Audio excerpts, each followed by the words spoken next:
Assalamualaikum warahmatullahi wabarakatuh. Nama saya Muhammad Hasri Kuan bin Hashim. Nombor matrik saya adalah 04 dan 17F 2002. Terlebih dahulu saya ingin berterima kasih kepada penyelidik saya iaitu Puan Aspalela kerana memberi peluang kepada saya untuk membentangkan pada hari ini. Okey. Kod untuk subjek projek ini adalah DJJ 5141. Okey. Tajuk projek untuk kami 3 orang adalah Pintu Alaf 20. Okey. Untuk bahagian saya adalah literature iaitu bab 2. Okey, 20.1 pengenalan bab.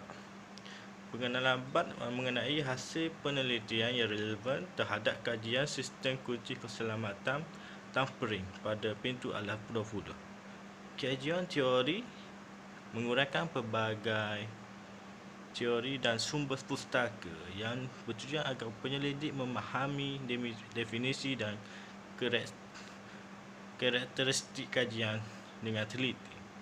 Kajian lepas merupakan panduan kepada penyelidik membuat penyelidikan berkaitan teori, rekaan dan faktor penyumbang kepada kajian yang berkaitan.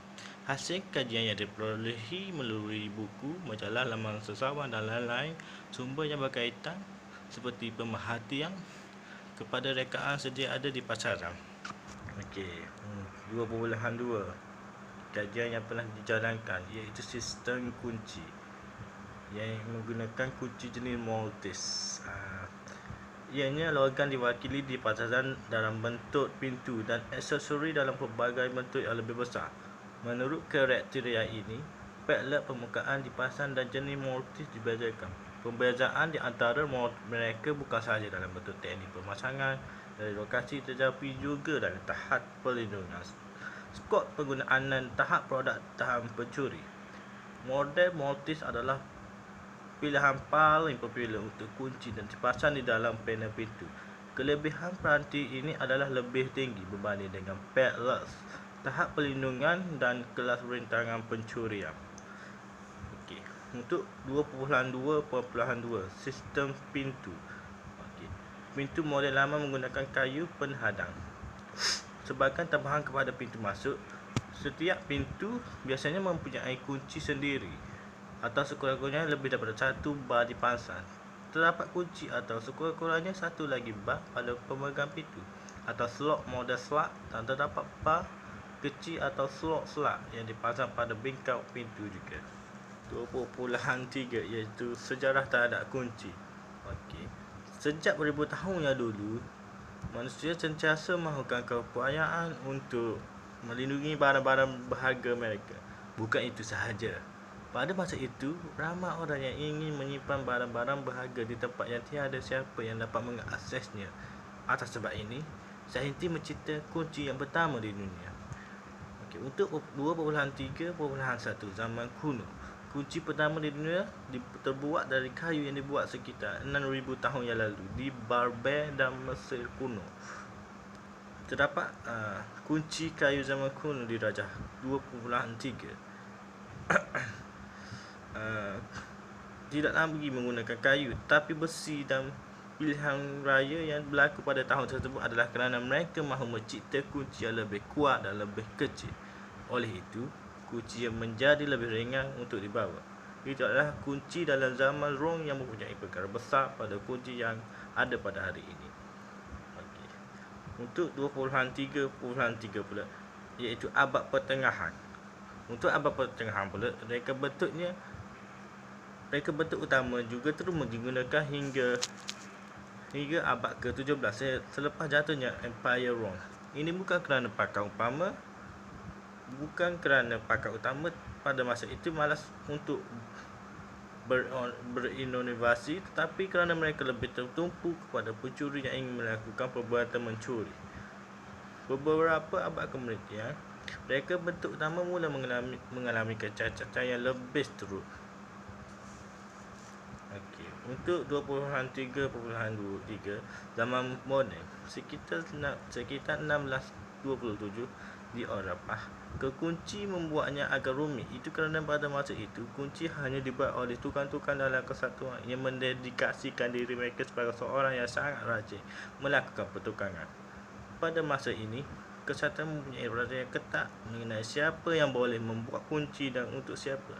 Malah, jika tukang itu terdesak untuk melakukan kunci bagi orang yang tidak dilantik, dia boleh digantung. Mereka menyesuaikan beberapa teknologi yang digunakan pada abad purba untuk membuat kunci yang lebih sukar untuk dipecahkan.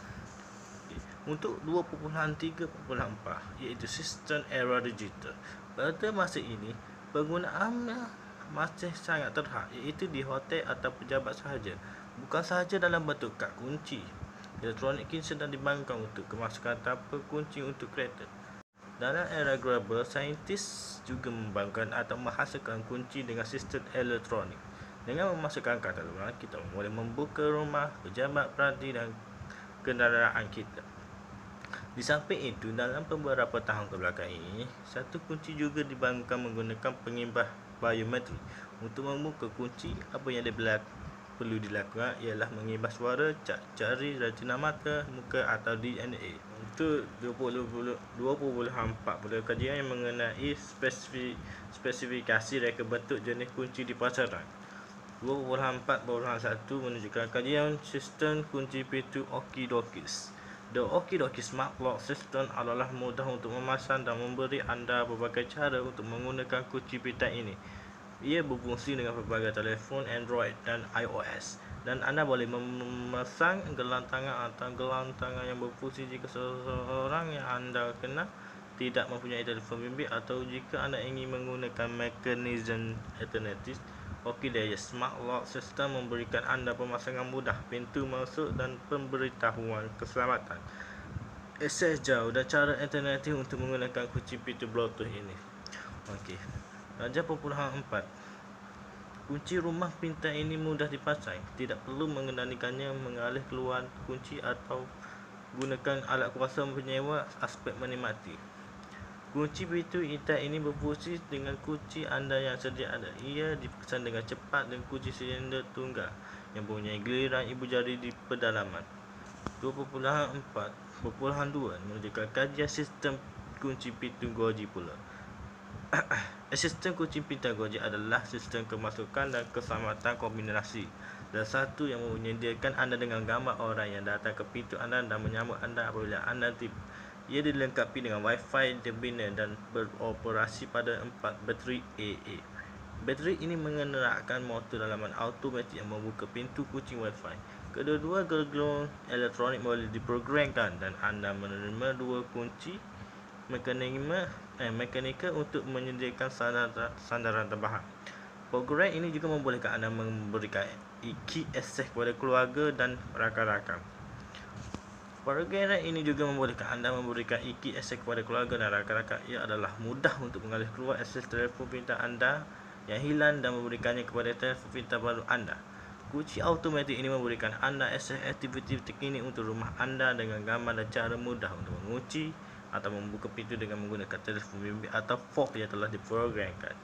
Jika anda ingin membeli kunci rumah pintar, membeli Goji Smart Lock mungkin membaloi.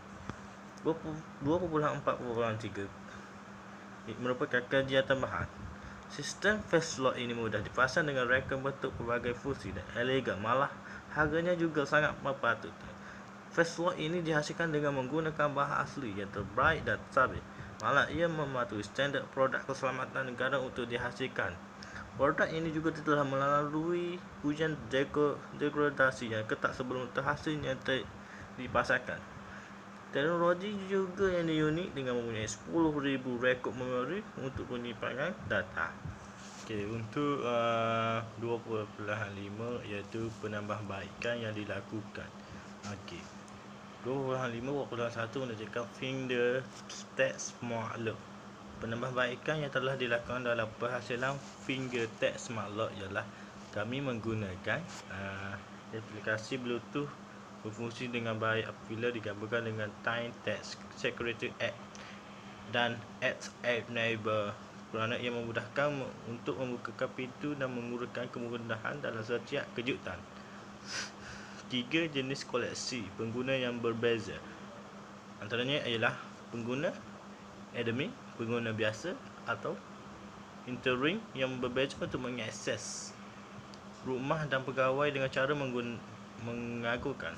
Kami menggunakan magnetic sensor yang berfungsi untuk mengesan keluar masuk pengguna, sekaligus ia mampu meningkatkan sensor yang berfungsi mengesan keluar masuk pengguna.